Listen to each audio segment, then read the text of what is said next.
Come up. Get the chat going. And then, while I'm doing this, you guys could do your introductions. Are you live now? Yeah. What? Okay. And then, while I'm doing this, you guys could do your introductions. Team talk. There's not much to talk about. Sublett, you didn't do a regional this weekend, did you? I half-heartedly did one, yeah. Oh, you did the scoop 3 drop. Yeah. No, I feel that. Yeah. Well, me, Eddie. Let's see who all did regionals. Me, Eddie, Juan, Legends, and then Dylan was that. Yeah, like everybody was in this one, like Florida, and then Juha was in Vegas. So a lot of us did end up doing the IRO regionals this weekend. I had a lot of fun. I played Juha's Jiren deck. Eddie. Okay, I played Eddie's Jiren deck. It's a cool deck. I'm sure we'll get into it. I'm sure. Wait. Who did the best with the deck? That would be. That'd be me. Well, then it's Chesko's Jiren deck. Juha did. Juha got 5th. I got 4th. I did one better. Oh. So then it's Chesko's Jiren deck, guys. This is how this works. That's how it works. You have the right to have your name in front of the deck. Right. Yeah. Damn, I can't get it up. Yeah. No, it's funny. Yeah, I had never. I made some mistakes when I played. I never played it before. I played it in the hotel room at 3:00 in the morning. Me and Juha were just killing time waiting. We had to be at the airport at 4:30 a.m. So we were up at 3:00 in the morning, just wasting time. We were probably just playing random decks and like that. I was like, man, this deck's fun. So yeah, I was like, yeah, well, I have all these cards. I might as well play it at the regional we're going to next week. And then, it was a lot of fun. It worked out pretty well for me. I got top 4. I only lost in the final, so it was the tier 0 deck of the format, right? Yeah, I lost to Icarus. I could have played. I actually rewatched it, and I actually really played bad game 3. But we really we didn't care. It was me versus Juan, our teammate. We both have our invites. We're both guaranteed top 8, and there's literally no difference in prizing between 1st and 8th place. So we were really not serious, you know what I mean? So, but I could have played it better. Maybe I would have won, but hell, game 1 was pretty rough. Game 1 was rough for me. Mr. Sublett. What? I guess that was a long intro by Giancarlo, but it's your turn, my friend. I think we were past intro. Yeah, we were past intro. Hey, Trey, you want to say something before we get going? Or are you just listening in? I guess he's just listening in. All right, so I think the very next event and the last event for us currently scheduled is Virginia Regionals. So to help out the viewers, I guess each of us could pick a topic that the 4 of us will talk about of how to, I guess, prepare for the VA Regionals. And I have real quick. Sorry to interrupt. What you're saying though, me and Sublett today just filmed. I think it was 56 minutes. It was almost an hour long, talking about the best strategies, the best techniques, the best plays you can make on how to counter Icarus. So it was an hour long. We got as in depth as we possibly could have. That is going up on the PPG Patreon. We filmed it today. It should be going up in the next few days, hopefully. So check that out. Like I said, we have been pumping out content for this Patreon. We've done 6 different videos in the past week, and we have 2 more videos planned for just this week. So check out that PPG Patreon. Yeah, we got another one tomorrow. So check out that Patreon. Well, we will get as in depth as possible. Probably more so than we will on the team talk, but just plug in that real quick, Eddie. Yeah. Nice PowerPoint graphics and everything. Mm-hmm. Yep. So if you're having trouble beating Icarus, there you guys have it. Go to the PPG Patreon and you guys will get your outs. But for this, I guess. Well, it's more than just outs, Eddie. It's a whole strategy guide on how to play against it. Not just beat Icarus? This card is good. Yeah, right, it's not just this card. It's not. It's how to play the game. Yeah, how to actually tap. It's Tap 1 for Koitsukai. You're no, we got as in depth as we possibly could have, I think. Yeah, it's just tap 1 for Koitsukai, and then Chesko and I are just Looking at That's the it. camera, Chesco flexes every now and then. Yeah. I'm dead. But I guess for this one, I'll start it off. I'll talk about it because I was judging the last event. Um, Hmm. and the big thing I saw, and a big thing I had to bring back to you guys. I did this last year too around that season. I'm going to help you guys out. So I did from both a player perspective and both a judge perspective. Players are scared to call judges. More specifically, in a format where there's zero to little aggro, and guys are going into game ones, and now that's the deciding factor of the actual match. So I guess I want to bring out how to just call a judge, man. Like it's not that hard. Number one, I'm gonna tell you guys a myth. There is no time limit. I don't know where 30 seconds or a minute. There is no time limit to how long your opponent has to take a turn. The only way to judge that is by actually number one just calling a judge. Well, before you even do that, right? Let's say I don't know. I'm playing Giancarlo, and I'm like, damn. This guy's playing a deck this guy's playing Jiren. I'm like, yeah, I know Jiren what Darren does. This guy's taking forever to make his moves. Like, because he won game one. I'm like, is he just slow playing me because he doesn't want to lose, or just he knows I have to win? The only thing I can do, I cannot say, hey, Giancarlo, you're slow playing. I can tell him, like, hey, man, I'm not trying to be a you know what, but can you please pick it up? And if you don't pick it up, I hope you don't mind. Well, even if you do mind, I'm still going to call a judge just to make sure the game just runs smoothly. And I don't think, that's not, I don't think, I know a lot of players are not doing it. There's only one time in the whole Gen Con event that someone called judge and they asked for a judge to just stand there and watch for slow play. And I applauded But it. that dude was sitting next to me. I started laughing for Yeah, real. we're not using names. It's We're not not. using names. Yeah. But No, I'm not calling it. I'm not yeah. saying. But it was just like I have never seen someone do that. He's like, because he raises his hand. He's like, Yeah. Judge. He's like, can I have someone observe this match? Exactly. I believe my opponent is slow playing. Yeah, And I just started laughing, bro. I was like, this dude's not playing around. Like, No, but he has balls. He's the only I'm not saying his opponent was slow playing, his opponent wasn't slow playing. I'm just talking about the whole concept of him. Hey, if you feel like you are being slow played, because I'm telling you, in a format, because this is gonna roll into nationals. This is really huge. And right now you have just the one upcoming event besides locals. The one major event we know of is Virginia Beach. You have to start practicing it. As a judge, we're not gonna say no. Like we have to come watch it. So I don't know where this time came where you have 30 seconds. Like I can know all the players Jiren is doing, and it doesn't matter if I tell Giancarlo you should be done in 10 seconds or 30 seconds. I cannot determine that. You have to call a judge, because the reason why you have to call a judge, the judge will stand behind the player, look at their hands, and he'll be able to say, because you don't know, maybe Giancarlo has a handful of super combos. He doesn't feel like charging it, and he has one other card that he can charge. The judge can say, all right, hurry up and make your move. But maybe all 6 cards in his hands are different cards. So that's gonna require a longer thought process for him to actually pick his charge. Especially, he will say this 10 seconds. There is no time. Let me quickly say, there's no time limit. Period. Point blank. Period. Get that out of your hands. Like, no time limit. Call a judge if you feel like being slow played. And another big thing too is know your matchup, because before you even say, hey man, listen, can you please speed up what you're trying to do? Understand what the deck is doing, because if you know what your opponent deck is doing, you can know in your head there's a timer to this. Like, for instance, if someone is playing, like these guys all play Icarus, right? So if someone's playing Icarus and then the Icarus player is taking longer than normal to make a turn, but you know Icarus because you play Icarus as well, or at least you have the knowledge of Icarus, you'll be able to tell if he's like stalling you out or whatever it is. But if you know for a fact you play Icarus, yeah, what's up? 1 minute.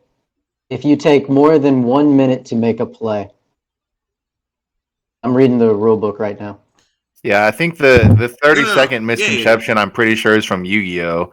And like Yu-Gi-Oh! Is not. I don't think Yu-Gi-Oh! Is 30 seconds either. But Yu-Gi-Oh! Does have very specific times between plays. But Dragon Ball, I'm reading it right here. But specifically, the reason why I'm telling you guys don't worry about the time limits, because if you call a judge over, I'm telling you, if the judge is standing behind the player, it will be faster than 1 minute. Like, I've never done it personally, and I've never seen another judge take that full minute. That's why I'm telling you guys, take all these times out of your heads and just call a judge. They're not going to say no. I'm just going to pass it on and let someone else talk about their experiences, because these guys played in these the Gen Con events. I was just walking around, and I can tell some players who won game one, they were just slow rolling it, but their opponent was just scared to talk. So I'll let specifically. I know Trey plays a lot of locals as well, so I don't know if he'll give his experience at his locals. But I know Giancarlo and Sublett played at Gen Con where it actually happened. And I'm like, guys, don't be scared to call judge. Like, so I guess we'll start off with Giancarlo and Sublett and Trey to talk about this. Yeah. Yeah, just to clarify, Sublett, the 30 seconds between meaningful interaction was like a huge topic of conversation on the Facebook. That's what Eddie's referring to. Okay. Yeah. Sublett doesn't have Facebook, so I figured you were a little out of the loop there, yeah. I'm just reading the rule book right here, and it says more than a minute. If the player thinks about their next play for more than a minute. Yeah, but don't ever wait a minute for your opponent to make a move. Call a judge, guy. If you wait a minute, I understand, Eddie. I'm just saying what constitutes slow play. I'm just reading it from the rule book. There is actually it is not referenced very heavily. A lot of things are just very. They're going to be up to the individual judge's like discretion, which is that's like where the 30 seconds came from. But anyway, I don't. Hold on. I personally. Screen is black. All right, Chris. Let me see. Screen is black. That's not good. What the hell? I don't see a black screen. I can see it just fine. Good. I've got the Twitch thing open. Okay. All right, cool. My bad. Continue. It just said his screen is black, but I guess. You good? All right, go ahead, Giancarlo. Yeah, I am not like the type of player who has problems with draws. I like almost never draw. Like I cannot tell you the last time I drew. Like I'm being serious. I did have one. There was one tournament during Storm format where I drew 5 times, but that was not my fault. That was. It was. I was playing SS3 Storm, and like that was okay. That was we're gonna go off on a little side tangent here. That was the worst ruling ever. The game rules were at this one regional. As soon as time was called, the game was over. Period. No checks. Nothing. It was immediately a draw. So that was it was like Richmond 2018. I was playing SS3 Goku Storm, like the blue yellow, and like everyone was just slow playing. Like you said, you'd win game. So if I lost game 1, they would just take the absolute. It was crazy. So that was just a bad tournament ruling. But I'm just not a player who I didn't draw a single time at Gen Con. You know what? But it's like like you should have seen the decks people were playing. Like it was like we had a Hachi Jack versus a Set 10 Zamasu. Like that's gonna go to a draw. Like it doesn't matter how fast both players are playing, and they were playing fast. I was watching them play, and they were like slamming. Like they were not trying to draw at all. But because of the nature of both decks, like Hachi Jack just negated 5 attacks in one turn. Okay, well you're gonna draw then. Like I don't even know how this dude got 5 attacks against Hachi Jack in one turn. He was like, and what's super funny about that? Remember, it started with a game loss, so they actually only got 1 game done. They got 1 game, yeah. But hey, look, I don't know. I think it's the draw thing is like it's kind of BS in my opinion. It's literally just the players trying to draw. Like that's not 100% true. And like anything can happen. Like you can just draw in Dragon Ball. But when we have the same people in every single tournament with the same record, like the same guy goes 0-0-2 or like 5-0-2 is what I mean. Like every single tournament, that dude is trying to draw. Like there's no other way to put it. He's trying to slide it. He's trying to as easily as possible slide into top cut where he will play faster. And it's on the players. Like you said, they're afraid to call the judge. Because we're friends with these people at the end of the day. I don't want to call the judge on somebody I'm friends with. But at the end of the day, they're slow as shit. They need to play faster. But then they're going to argue. They're going to be like, well, I need to think. They want to play optimally. They need to think about their plays. There's nothing wrong with that. But I think it's an individual player's problem. You know, like, again, like we had Hachi Jack versus Amasu. That was not their fault at all. That was the decks. But then with other people, it's like it's the individual person. So it's a really hard issue to tackle. Like I don't know. I'm not a judge or a TO. Like I've never put any thought on how to fix the draw problem. It's tough for me. Like it's a tough topic to broach. You know. Well, the game now is very mid-range. So Trey put headphones on. I think you're echoing. Someone's echoing. Yeah. Yeah, it's Trey. So I hear stuff with like. Yeah, I know, right? I heard my own echo. I was not. Yeah. I sound horrible. Anyway, So, like, there are a lot of mid-range decks right now, and draws are going to be a lot more common. Unfortunately, just by the nature of mid-range versus mid-range, you get these value-oriented decks like Icarus and Soul Striker, not against each other, obviously, but we don't have many aggro decks or many turn 5 win the game decks right now. Yeah. And so matches, unfortunately, are going to take about 35 minutes for a single game. And there's 60 minutes total. So if game 1 takes 35 minutes, you're not seeing game 3. It is just how it is. Even if everybody is playing optimally. Chesco, we recorded our match. How long did that take? Get 3 games. It was over an hour 20 minutes. It was like an hour 20 something. But that was also us explaining every play, to be fair.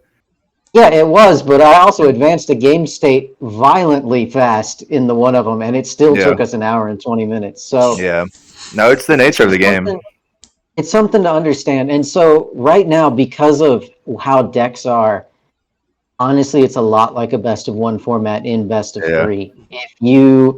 If you win game 1, it might not get to a game 3, but that does not excuse players winning game 1 and then. I think if you have 3 draws, you get DQ'd. I swear to God, bro. Because like, I swear to God, bro. Like I'll put. That's the only one that's actually a time. I gotta go double check it because I know sideboarding is an actual time for that. 3 minutes. Yeah. But also, I'm not talking about side decking. I'm talking about the mulligan. That's just how. Yeah. Nah, everything they do. This is something you'll see too. In game 1, somebody's about to like Champa you, and they've got a million billion combo power. Like an Icarus deck can go to a million billion. They got like a Champa, 2 final flashes and stuff, and they're like combo 1 because they know they're about to win, and so now they're trying to take as much time as possible on the combo so that you can't finish game 2. Right. And then they win. But watch out for things like that. Like Eddie's saying, if you're about to lose, scoop. Just freaking scoop. Yeah. Don't sit there and let them get another 5 minutes out of the game. Understand when you've lost and move forward. Yeah. With that being said, make them reveal the Champa, guys. Make them do not be that guy who scoops without seeing. Just say, hey, if you know you lost, show me the double strike. Just say, show me, because a lot of people. Sometimes you ask, do you have Champa? And they're like, maybe. No, just they say every time they say maybe. It's so funny. Be straight up. But at the same time, don't say, show me Champa and it's game and then it's not game, because like you're gonna get in trouble for that. You're gonna take a loss. So make sure before you scoop, you see the double strike, because a lot of players will literally say, "Yeah, it's game," and not have the double strike in their hand. So, but that is also a problem because they're going to put the Champa on last if they want to take as much time as possible, right? Yeah, that's my point. That's when I would call the judge. That's when I literally call the judge. I'm like, listen, I don't like you can. Yeah, it's a weird space, man. Bro, it might be a mentality thing too, Eddie. We called you. It was like the only time I called a judge at Gen Con. It was me and this other dude, and we had just finished game 2, and I was, and he goes, I'm not calling him out, like it was just his mentality. He puts his deck back in his deck box. It was 1-1. He goes, oh, we're not gonna have enough time to finish game 3, and I was like, yeah, we do. I was like, what are you talking about? And I was like, Judge, Eddie comes over. I was like, how much time is left? You said 5 minutes. I was like, that's plenty of time, bro. And we went to, of course, we went to time. But in that, because time is 10 minutes. In that 15 minutes, we finished the game. And it's like, you can play the game. Like, don't put your deck box up and be like, oh, well, we're just going to draw anyway. Like that. No, I am not. I don't want to draw. You can't do that, be careful on that. That's going to be you're both going to get dropped. I'm about to say. If I'm a judge and I'm like, well, I didn't want to do it anyway. Be very careful. I know, but like, don't ever say that to your opponent, because your opponent, if they want a shark, you can be Judge, he just wanted us to tie. Yeah, right. Yeah. Don't say that. But I was like, we got 15 minutes. Yeah. No, I'm not calling this dude out. He wasn't trying to do any shiesty stuff. It was his mentality. He goes, because we were talking about. He's like, well, game 1 took us 30 minutes. Well, how can we finish game 3? We can play fast. We can finish this game in 15 minutes. But like we can, you know what I mean? Going on to what Giancarlo is saying, even if you can't finish that game in 15 minutes, still play you the still, game. You still got to do it. Judge Yeah. walks by you and like you guys are just I couldn't play my game. You guys are gonna get unfortunately dropped, man. Just continue playing the game. Yeah. So I guess I'll just tag along where you guys left off. So one thing I have noticed as I've judged an event before, I judged a regional in Indianapolis, but this was a long time ago. During the first set of regionals, 2.5 set 2 era 2.5, yeah. And Eddie probably remembers. I judged that one event. I literally drove all the way up to Indianapolis, and I just wanted to see the other side. As Giancarlo said, he's never been on that side, so it is completely different for a judge to be there than to be a player. One thing as a judge that I would always walk around and try to like watch after was people playing obviously slow, which you guys is more common now than it was then because there's less plays. Like you could only like tap for energy for a Kale. You couldn't do but so much with your cards. So even people were trying to slow play then. Now we have interactions like counter plays, counter, free play. My opponent can overwhelm here, so I have to think about this and remind myself I can't just tap out right here. He might have Fighting His Fate or sell Xeno and I die. So there are so many things you have to account for now. So there are going to be more time taken between plays, which is fine. But you should not take a minute to charge. You should not take a minute to realize I'm going to slowly attack with my Icarus Leader and take a life and then draw a card just to pass turn. Your turns as a multicolored deck should be like literally 5 seconds until like turn 3. And even then, you still can't do but so much because you normally play on your opponent's turn. So the interactive things like Power of a Super Saiyan, Bergamo, and all those things are all going to obviously impact the pace of the game. We don't have turn 5 Gogeta 7. So you can't just be like, the game's over, you can't do anything. That doesn't happen anymore. So we have so many things that are going to be problems. Like aggro decks. Even aggro decks right now take a while to play. Jiren, how many effects can you actually do in a turn? I just want to point out, I never once went to time. Eddie went to time every single round. That's because I don't know. Listen, dude. Yeah, look. Carl, I was judging. No, I interrupted one of my games to go judge too. It was negative. They did not have a sanctioned judge there. I'm not trying to. I don't know if this is legal or what. The event was good, but they did not have a sanctioned judge. So me and Eddie both had to interrupt our games at different points to go do stuff. All I'm saying is I don't know what we were doing differently, but I would literally finish my games in like 20 minutes, stand up, go watch Eddie play, and be like, man, why is he taking so long? Like, what's going on? Well, the thing is, basically, there are so many interactions and effects you can do now compared to back then, and we still had a lot of draws. There's a lot, yeah. We still had a lot of draws in set 2 and 3. Absolutely. You would still draw like now, and then Steel Tracker Mirrors used to be like ages. No. I would not. That's what I'm saying is, like, as a player, I would never draw. If I have ever drawn in the history of Dragon Ball, it is not my fault. You know who still draws? The people who drew during set 2 are the people who draw during set 14. That's what I'm saying. It's been the same exact people throughout the whole length of the game.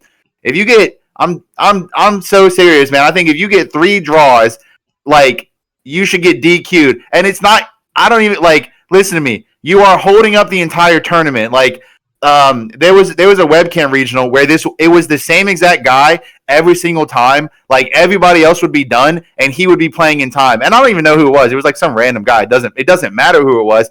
I was like, man, they should just DQ this guy. This guy is literally adding an hour on to the entire tournament.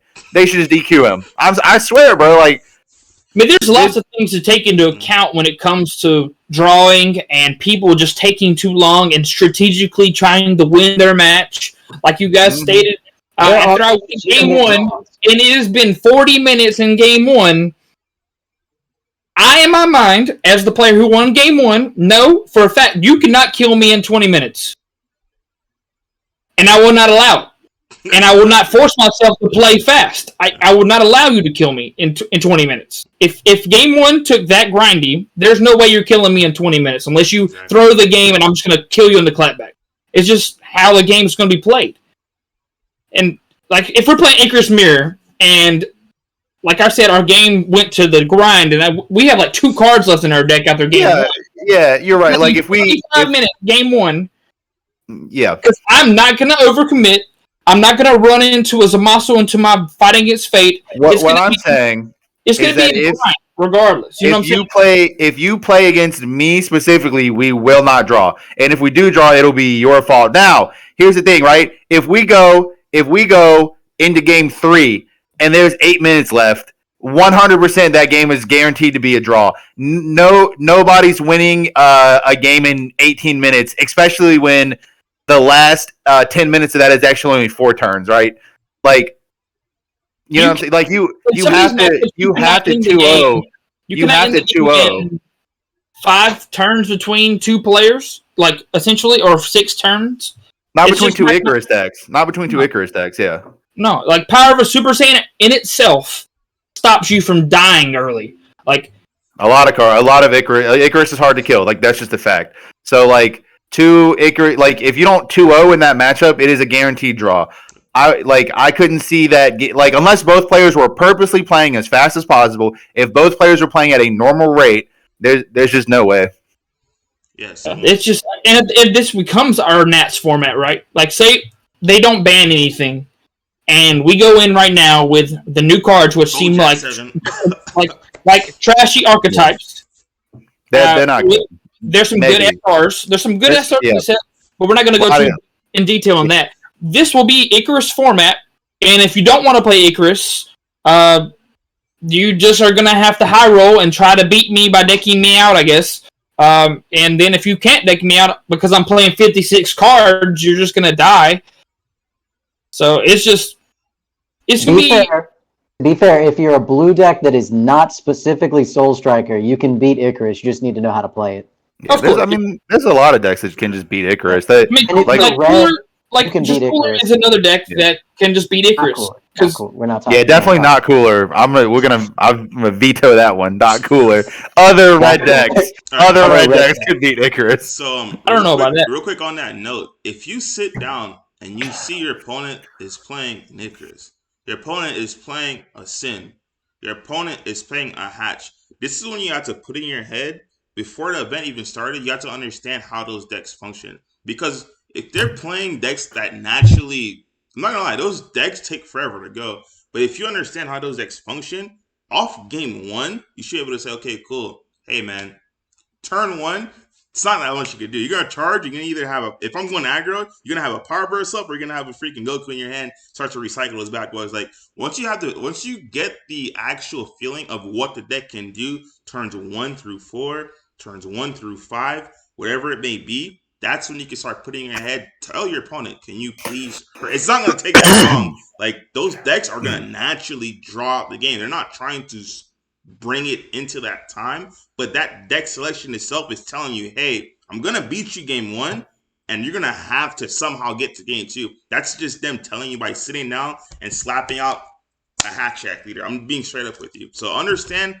how those decks work. That's my biggest thing I can tell you before you call a judge. Don't just blindly call a judge because you're going to say that the game didn't even start yet, bro. It's turn 1 and it's already your turn. You asked me to come watch the game. Nah, fam, it don't work like that. Like, maybe game 2, maybe towards the middle of game 1, I can see it, but like, I'm not going to come here turn 1, game 1. Nah, fam, like, keep playing. I think the thing that bothers me about people that actually willingly let themselves play Hatchiak are literally going into the tournament to like not have fun. Like they're like, I'm going to not have fun. I'm not going to let my opponent have fun, and I'm just going to try to be mean to my opponent while my opponent's going to beat my face in because I think the term fun is subjective to the player. Because if I'm taking away all your attacks, to me, I'm laughing inside. I'm like, I'm not dying. I'm winning game 1. I know. And then like on the same note, me and Sublett love playing hand destruction because almost nothing is more fun than just watching your opponent get more and more pissed off through the progression of the game. I love it. It is so funny. Yeah. Cards in hand 7, okay, discard 2, discard 1. Cards in hand 4, okay, discard 1. Cards in hand 3, and you can just see on their face like they're getting angry, and you're just like, I love it, bro. I'm just having it. fun is subjective. Yeah, it really you know, is. All right. I do agree with you though that playing against Hatchy Jack's not fun for the other the players always gonna have fun. Yeah, the opponents never gonna. In the same way, playing Hatchy Jack is fun, but that's just me. But that's just it's subjective. Like you like to play Cooler Mill, and we make fun of you, but to you, Cooler Mill is fun. You know what I mean? It's subjective. But just like you like making people lose their hand, I like making people say, "How many cards are left in your deck?" Exactly, it's the same thing. But that's what I'm saying. I played against Cooler Mill this weekend. Yeah, it's not fun, bro. I'm like, what the hell? It was neg. But let's go on to the next tip and trick. See, hold on. Same story. Same funny story. Again, me and Eddie, I think, played probably almost the exact same deck. Probably some differences. Biggest difference, I was main decking Koitsukai. You let him finish the game earlier. Well, a lot earlier. Listen. I didn't play it, bro. Listen.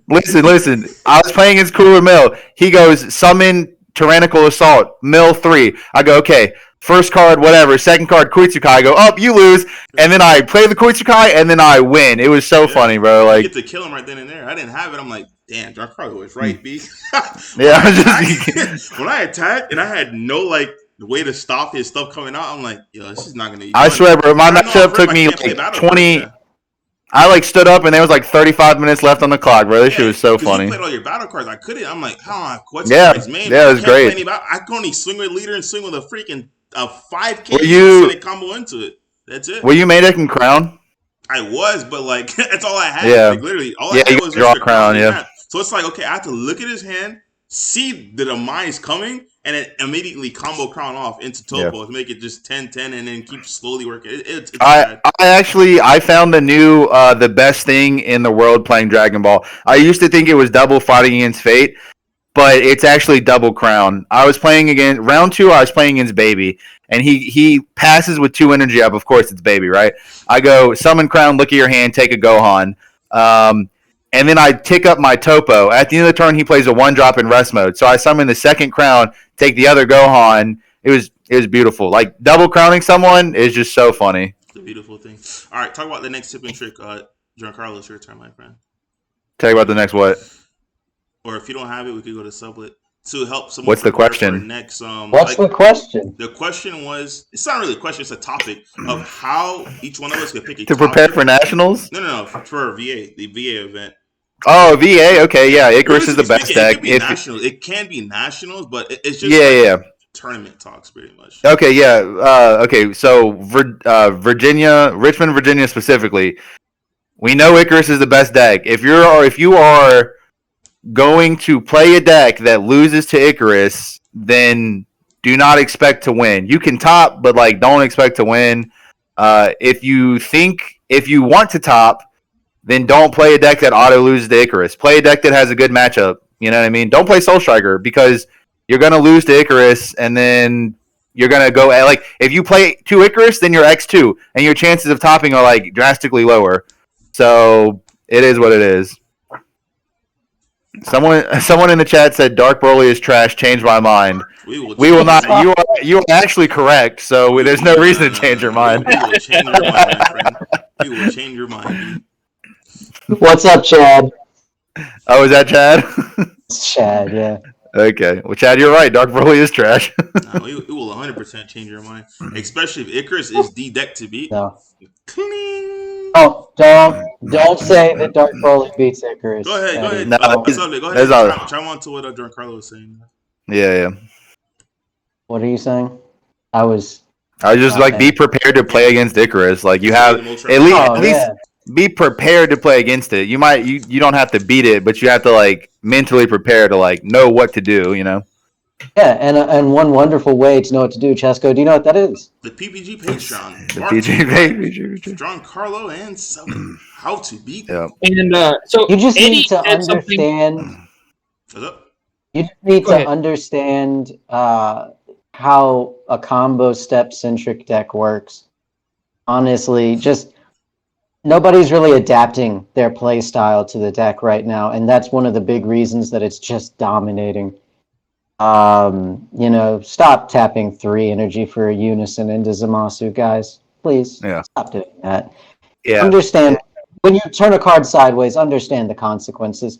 There are ways to get better at dealing with Icarus, and most of them are just making yourself a better player. Honestly, Icarus is not an unfair deck, and there aren't like silver bullets that just win you the game immediately. There are cards that help, of course, but nothing is just going to win the game for you. When it comes down to like an Icarus match, you're going to beat it if you have cards that can counter it and you know what you're doing.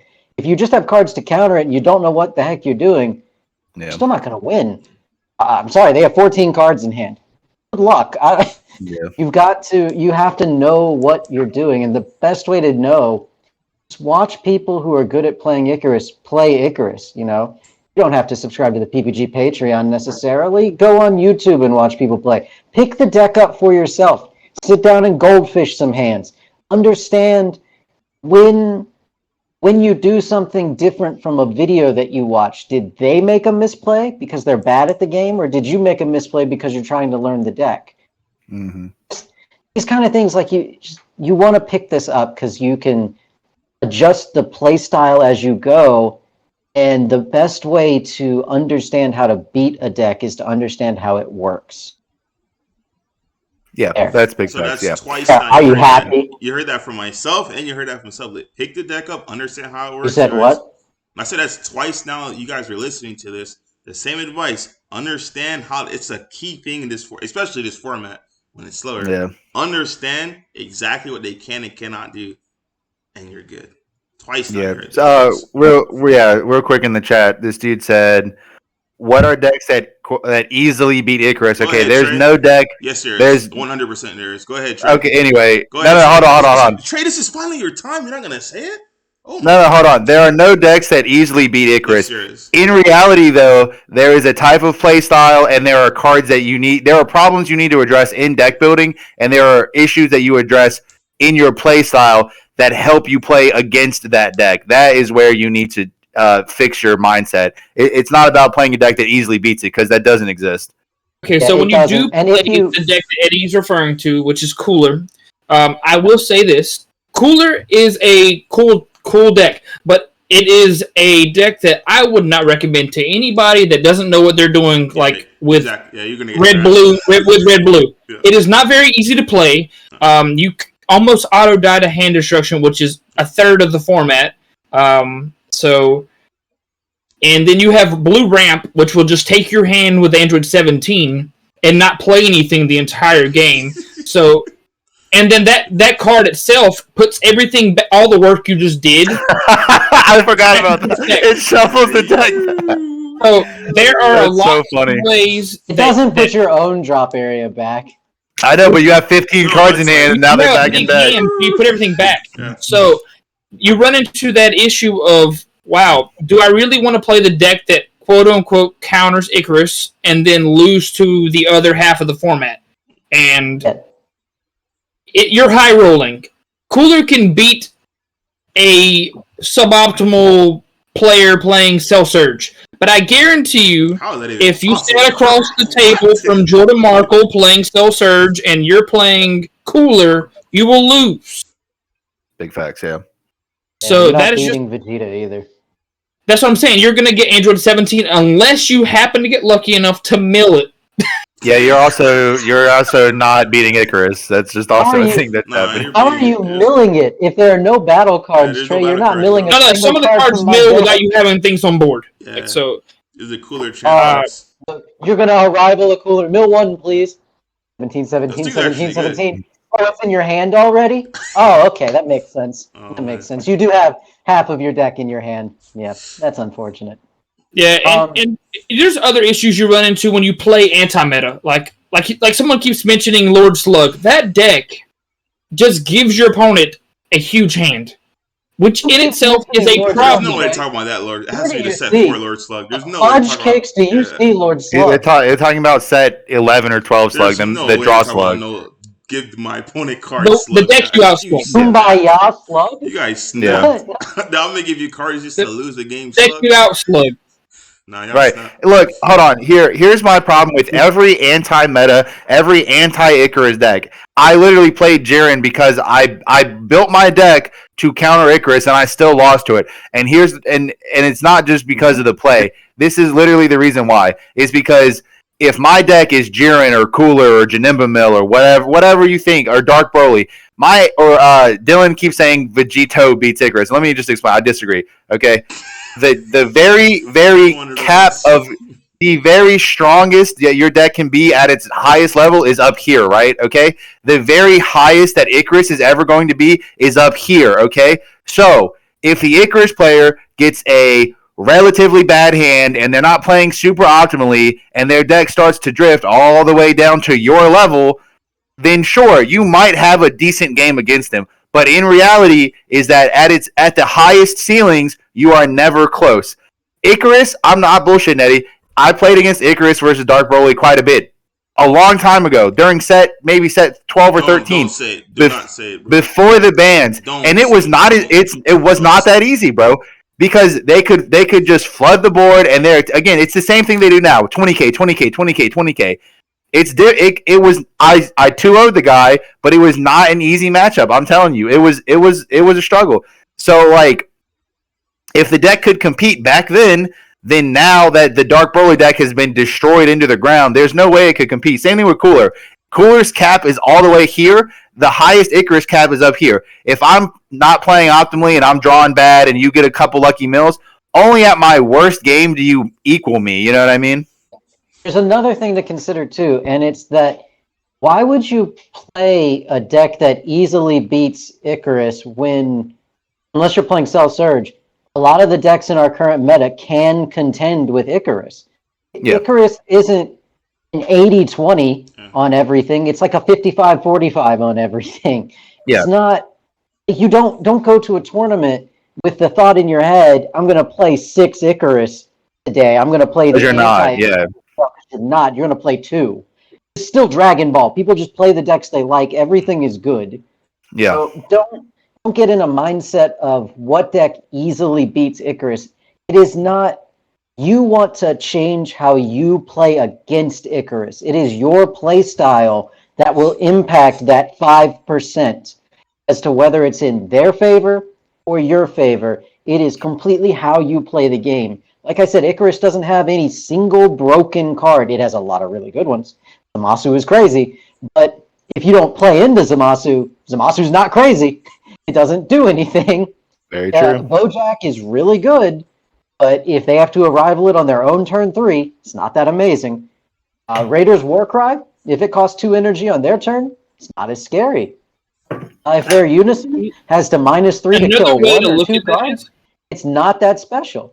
Like Zamasu is not the reason why Icarus is broken. Hold on, Trey. Trey, hold on. You made me lose my thought, man. God dang it, Trey. Right. Anyway, it's a play style thing. You have to know when not to attack. You have to know what they can do and how you should play around it, and mitigating the risk versus reward that comes with playing against a very mid-range deck like Icarus. Don't try to find the anti-Icarus, because you're going to lose to Vegeta, you're going to lose to Cell, you're going to lose to Jiren, and then feel real bad about yourself. But the point still stands that you need to just approach Icarus as it's a deck that you can beat if you're just better than them. And then just get better as a player, and you will win. Or not always. Sometimes, like Chesko said, ceiling's up here sometimes. Nothing you can really do about it. But there are a lot of games that really just come down to minor interactions where if you hadn't attacked on turn 2, Icarus wouldn't have been able to kill you on turn 3. It's just these small things that will change a lot more of the game than if you play Cooler Mill and you beat the one Icarus you play against that day before you go X3 drop. Very true. That's a perfect way to move on to the next topic. I'm not going to lie. So, I think we beat the don't try to play anti-Icarus deck for the event. So, Sublett, if you were to give another piece of advice, what would your piece of advice be? Since that was Giancarlo's bid. A piece of advice for what specifically? Are we talking nationals or are we talking... I mean, it's just tournaments in general, right? Like how we did the time, then the next one, I guess, because Icarus, even post ban, sure. So. All right, fine. So whenever you're going to a tournament, don't pick the deck that is the quote unquote best deck. Pick the deck that you are the best with. That is a very important thing in Dragon Ball. We have a very unique opportunity with this game, and it's that our tier 1 is usually kind of wide, and our tier 2 is massive. And any tier 2 deck can top an event. Any tier 2 deck can sometimes win an event, probably won't, but sometimes it can. So if you're going to a regional, if it's like your first regional, for example, don't buy Gohan Icarus and go into the event thinking you're going to win it with it. What you want to do is just use the deck you've been playing, the thing that you're good at, the thing you know and understand, because your player experience will carry you much further than any deck in this game will.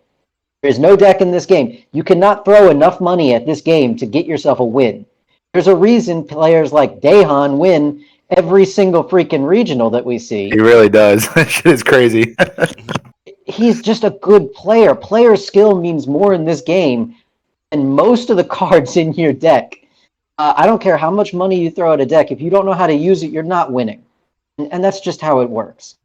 My advice to anybody going to an event is to play the deck you are the best with, not the best deck. Very true. You see a lot of guys with max rarity decks at the lower tables. Not gonna lie, you see it. I see it. I sit across the deck, my common deck. Ooh, it feels so good. It feels so good. Anything try on that? Common Zeno in this thing. Ooh, I was proud of Legends this weekend. Legends was playing common Beer Super. He was playing a common out deck. Yeah, he said he didn't want to take them out of his Invoker deck. I was like, bro, come on. See, that's a rookie mistake. That's why you have 8. I have 8. This guy said I had 8. Well, he about to have 12 after that collectors. All right, Trey, you want to hit off? I did not invest in that thing. You didn't? You didn't like those? I think those are the 4 super combos. As long as they don't get power creep, pretty solid. Yeah, the collector's binder are always a good investment. Yeah. Like there's no debate, right? It's a good investment. It's 100%. However, for me and Sublett, who literally have every single card, I don't particularly feel like spending $400 on cards I already have, and that's just me. Like I'm not a collector. It's just like at least $1,000, bro. Like what? You're playing? I'm not gonna sell it. I'm not gonna sell it. Okay, that makes sense. If I buy it, I'm gonna play them. Oh, okay. I'm not. Yeah, that makes sense. A lot of people just flip it though. Right, but I'm a grown up. I don't need to buy cards to flip cards. I have profession and everything. Like I don't care about that. I would get it for me to have it, and most of the cards are kind of ugly. But the beers, you don't like the beers? I do like the beers. The beers look nice. Yeah. But then I could just buy a playset of the beers for probably the price of one of the stupid things. Like honestly. No, the collector's binders themselves are a good product. Like it's just I cannot be interested in cards I already have, especially because like we're going side tangent. I know it's like I do not treat my cards well because I'm not a collector, and my cards have got those big hands. God awful playware. My Baby Hatch, my Kai, all this crap. Like my cards are. I never intend to sell them ever. I will keep them forever. So it doesn't matter to me what they look like. Yeah, makes sense. Go ahead, Trey. Sorry, my bad. Chesco's like, all right, I'll draw one. We'll piggyback on what Sublett was saying. I've been that type of player for a long time where I refuse to play things that like I don't like. Cooler and Icarus and Mecha, Dark Broly, and Invoker format, bro. I'm in the position currently where my favorite deck to play is technically the best deck. So I am like I'm not reluctant to play Icarus. Like I'm like, yes, let's go. Who wants to smoke? Like that's kind of thing. I'm gonna play this deck. If you're not happy about it or whatever, it's gonna be about what you're playing because I'm playing this. It doesn't really impact me. But you should feel the same way. Like you should be going in there with your favorite deck that you know best. You know exactly what to do turn 1 through 6 if we get to that turn, or what your goal is at least. You should. Like if you pick up your Invoker deck, you know on your turn 5 you're doing X play. That is what that deck does, and that's what this deck. It's called winning the game, Trey. Yeah, exactly, and that's the goal, right? So play what you're comfortable with, and you need to know the matchups because you can't just go in there and think your favorite deck with like maybe it's reboot hit, and then it's within reason. Everything you should play the deck you're most comfortable with within reason. You know what I mean? Like some of these decks just cannot compete. Like I love the reboot hit leader. Like I think it's a super cool leader.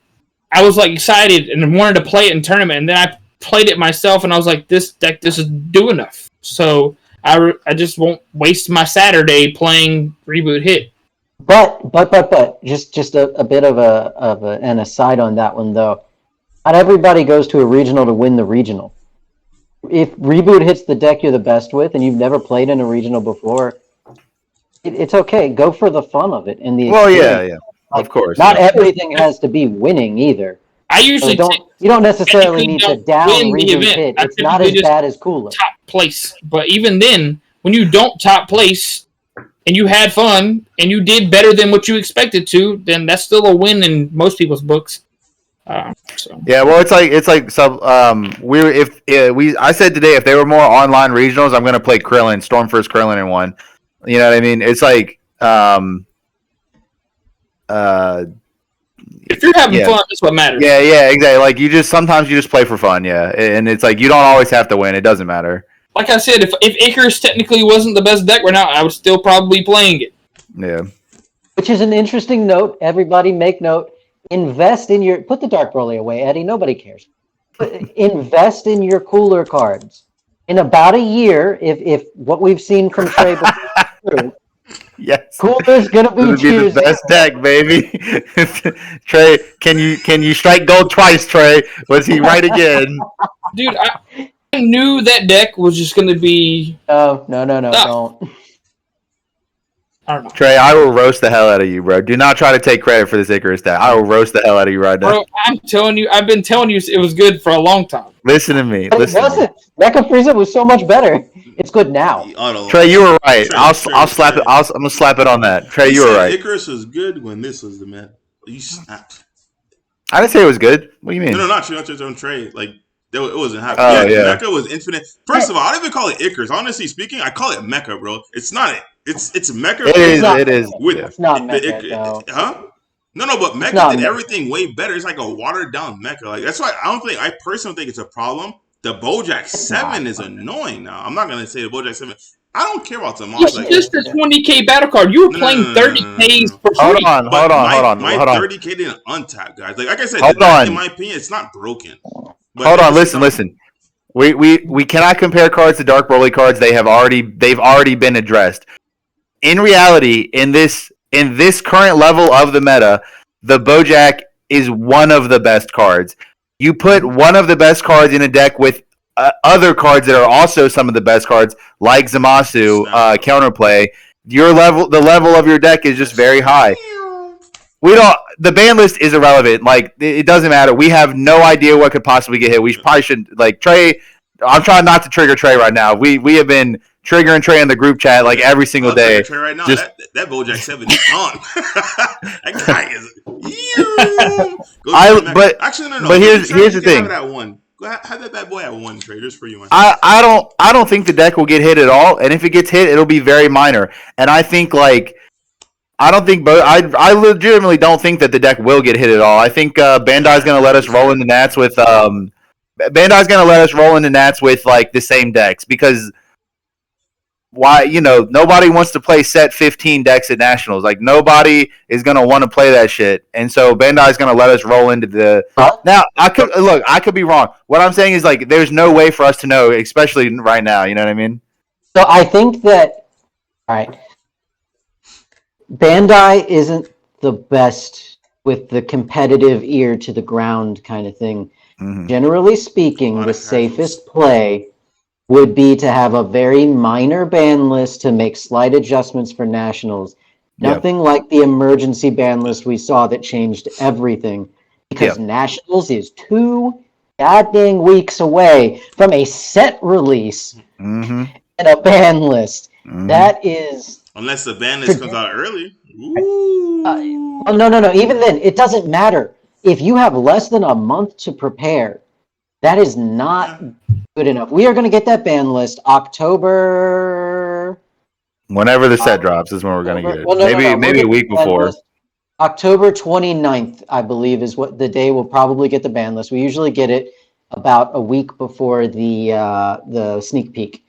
But the point of this is that if this was any other card game, I would say that we would see a very minor adjustment so that nothing impacts the competitive play at the most competitive event of the year. Correct. We've seen that with Magic. We see that with Hearthstone. We see that with Yu-Gi-Oh! I don't know enough about Pokemon. I don't know if they even ban cards or if children care. But with this game, it's a little different. We don't actually know what kind of mindset Bandai is going to have going into it. We can almost guarantee they're going to hit the wrong card. Messed up. It's not even a joke. That is not a joke, and you know that is not a joke. I don't think in all seriousness though. There's no card. Hold on. Let me finish. I'm almost done. I promise. All right. If they listen to the dudes that made the first ban list where Beerus, the green one, got banned, nothing changes, guys. Nothing changes. Very true. If they listen to the dude who made the emergency ban list, Bojack and 17 could see themselves getting limited or banned, and some minor adjustments everywhere else could occur. Some erratas maybe, but it's not going to devastate anything. The same decks that we have now should, in theory, still exist at Nationals. They're just going to be in a slightly different form. Like, for example, Icarus is about to get a Turles that is nuts, a Goku that goes in your side deck, and a dormant potential that some testing required. So, like, we're going to see a different form of these decks, but we're still going to see blue-yellow good stuff, unless Bojack and Zamasu get banned. Yeah. Blue-yellow good stuff. We're still going to see blue decks, unless Buster or 8-drop Bojack get banned. We're still going to see these kinds of things, along with new decks as well. Yeah. So, but ultimately, there's no reason to worry about a ban list as much as just, like, focus on getting good with these decks now, because not much should change. Yeah. You know, semi-limit could very easily exist in this game, and but it doesn't. I feel like it did. But it doesn't. Because there's no reason it can't. It's not that it doesn't. It's that, I mean, Bandai could semi-limit a card if they wanted. If they put a card at Bojack is like the perfect card that should be at 2 in my opinion. You put Bojack at 2, then we, like Sublett said, the new Turles, we take out our 2 Bojack and we put 2 Turles in, and Icarus is still straight. It's a little bit less good. Drum needs to get semi-limited. Y'all gotta help. You gotta help us out. Drum needs to get. You gotta put Drum to 2. You gotta put Drum to 2. Man, that's where this was going. All right, so you know what I'm curious about, Nats? So the Unison Warrior side event, it was confirmed today. So like Draft Box, Evolution Box, all that stuff is legal. But I'm curious as to if there's going to be a same. And it is the same. Okay, well I didn't know that. Anyway, it's the same ban list. That's why I was wondering. It's the same ban list. But real quick, the easiest way for everyone to know what's in the Unison Warrior block, when you hold up your beautiful Unison Warrior cards, at the very bottom, you're gonna see this beautiful UW. And if your card does not have a UW, just know that you have an illegal card, and you're gonna get kicked out. You're gonna get DQ, guys. Well, that's not necessarily true, because EB1... Take your Gohan Icarus deck and take the Sensu Beans out. If EB1 doesn't have the... No, EB1 has Sensu Bean. No, oh my God, EB1 doesn't have this. EB1 does not... I mean, the Sensu Bean does not have this. Go look at the reprints don't count? That's what I... That's what I'm trying to say. I'm not saying sets. I said if your specific card does not have this logo, it's a U... My camera's not. I got you. It's a UW. It's Unison Warrior. Yeah. If your card, not the set, guys. If your card specific card does not have the UW on the bottom, it is not legal, and you're gonna get DQ'd for the. You better just. Hey, guy, let me see my camera real quick. It's not gonna work out for you. All right, we should do a team talk later on about what decks are good for that, because that's actually gonna be pretty fun. Not gonna lie. Yeah, it's definitely not the one that you're currently holding up. If it's the same Bandit or Rattlelast, 100%. It's you losing the aggro sin is what it is, my boy. Like aggro sin. Yeah, my boy. It's one. All right. We got a question from Jay. We have a question from Jay in the chat. Thoughts on Xeno Sin in the next set? You must be talking the Unison Warrior side of Guess it. what? Guess what? You could hear an extended list of our thoughts on Xeno Sin for the next set. The PPG page.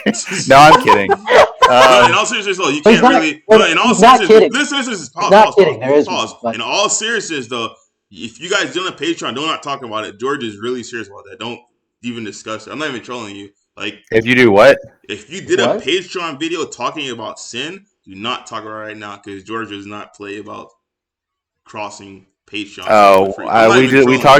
We talked about all of the black cards in the next set. I think Patreon, so I'm telling you right now, I think if Sin is bad now, it'll still probably be bad in the next set. I think all the cards that were released were good. I just don't particularly see them like making the deck super playable. It's a good enough deck to play, but it's like I don't know. And if you want to know more, just go check out the Patreon. You get real deep in detail, man. I like Finn. I really like Finn. Finn has got me hyped. I can't wait I need to play test Finn to see if it's actually good. I'm definitely looking forward to Finn. Finn looks like super interesting to me. Yeah, it's a really cool thing. I guess we can start with closing comments. Who wants to start us off? Or you want to go ahead and say one? Let's start from the bottom up. We'll go Trey, Sublett, Giancarlo, and myself. We'll go bottom up.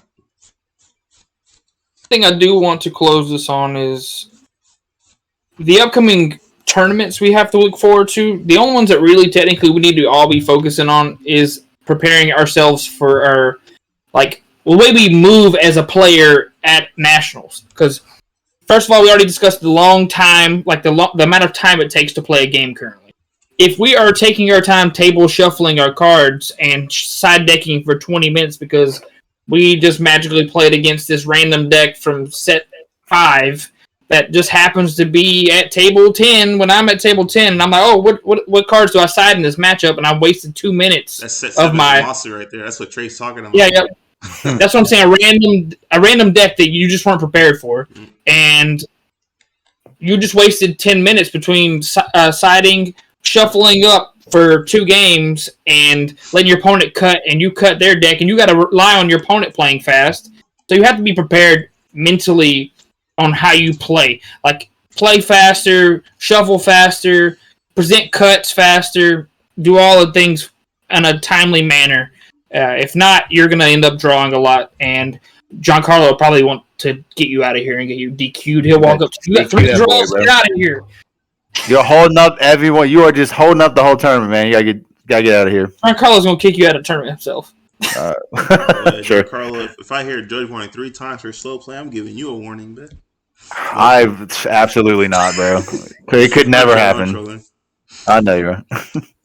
But everybody did hear it first. If Chesko ties once, he's got to drop out of Dragon Ball. No, look, it's possible for me to draw. I'm just saying it's not my fault. Is it ever? Good question. All right, so what you have for us? Mm-hmm. Yeah, I don't know. Not much. I don't know. We talked about everything. I'm out of monologues today, guys. Okay, I guess give him a quick yes or no. Will you be at VA? Will I be at Virginia? Probably not. Trey, will you be at VA before we skip on going to I'm going to be at a wedding. Damn, I have a feeling we ain't see Trey at no events. Trey's gonna just pop up at Nats. And then somehow end up in top cut, bro. That's the cooler. I don't. My boy Trey's about to get y'all. He's about to say, "Yeah, I've been talking about this Icarus deck, but yeah, I'm about to farm y'all with this cooler deck." But y'all snapped. Trey sitting there in top cut with the cooler. Oh God! Man. Go ahead, Jordan. Hey, don't be surprised if they give us something snapped. That boy Trey is like, what? These 5 drops came up. You didn't make no. I'm telling you, if they somehow magically ban Vegex, I'll play cooler. No.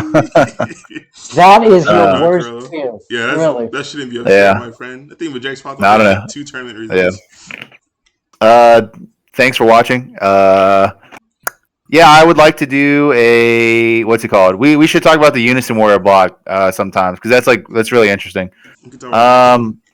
Yeah, other than that, video too. Yeah, right. Yeah. Thanks for watching. Y'all have a good night. I don't have much to say other than that. Yeah, hopefully this was a helpful video to all of you guys. We told you a lot of big important things to pay attention to. Hopefully you guys caught it. We've been on for an hour now. Really quick, one last time I'll say it.